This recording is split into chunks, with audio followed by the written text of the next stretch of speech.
Renfield is a codependent, and he's using the lessons he learned from the circle, the group that he's in, and applying them against Dracula's very aggressive attack on Renfield verbally.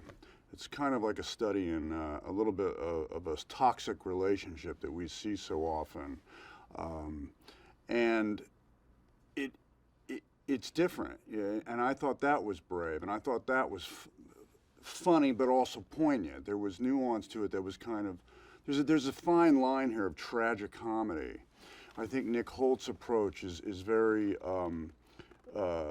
vulnerable, and I like that. It's in his eyes. So it's a real careful tone that Chris McKay is hitting, you know. It's something of a balancing act. From the very early age of 4 or 5, my father would play black and white. We had a 35mm projector and a screen he would put up in our living room, and he would play black and white silent films, and one of them was Nosferatu with Max Schreck. Let me tell you something, when you see that movie when you're 5 in black and white with him doing those crazy things with his eyes and his fingers, that leaves an indelible impression. It doesn't go away.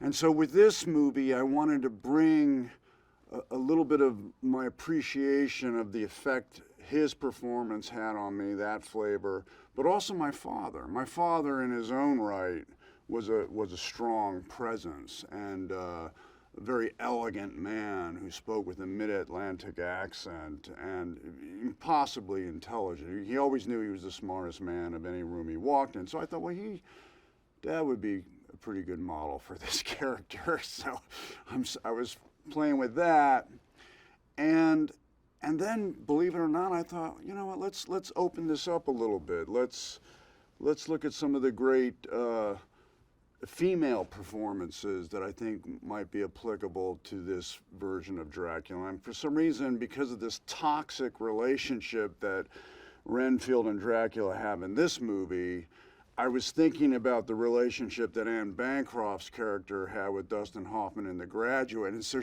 her voice started coming into my mind, which I'm very happy about. So we have some direct borrowing from, yes, he does.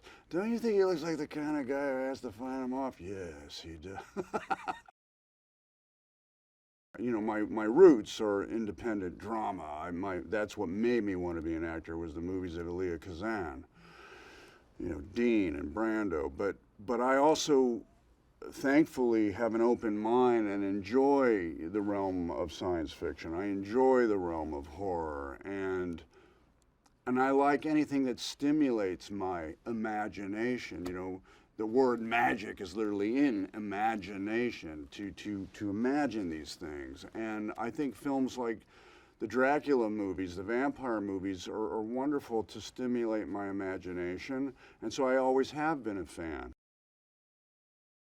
You know, the stage actor has his pressures, but the film star has the pressure of the close-up. And when they're in there, if there's something going on, they're gonna see it. And if there's nothing going on, they're gonna see it. Well, Holt is always, there's something going on, and he's bringing it. On top of that, and I know this is a big thing to say, and I don't want to say this and sound like hyperbole, but last night, the way he kicked the slipper and he did the eye thing, I thought it was Chaplin-esque. So he's got this Chaplin-esque comedic charm and this really vulnerable, soulful quality in his eyes, and it's, you know, it's very effective on camera, you know, and I love the way he looks as this version of Renfield. Awkwafina, I told her right at the table read what a big fan of hers I am, and that's genuine. I really am a fan. I think she has the best voice in the business. The quality of her voice, which they knew when they did the Raya the Dragon, they got it like genie in a bottle or lightning in a bottle. She has the best speaking voice in all of Hollywood right now. I can tell you that she is a very nice person. I was delighted to know, because my whole my son is a fan. I was so happy to see that, you know, she's not only this enormous star, she's a really nice person, and that's always a good feeling. So that was great. And, you know, she just is not like anybody else. She's an original. What's happening is that Dracula's been horribly disfigured by an attack from the church in the beginning of the movie, and he's sort of, through the power of drinking blood, pure blood, hopefully, he's being rejuvenated and coming back to his his complete supernatural self. But it's a long and arduous and hideous process, starting with the most grotesque and then slowly grooving back into when we see the character at the end with Rebecca.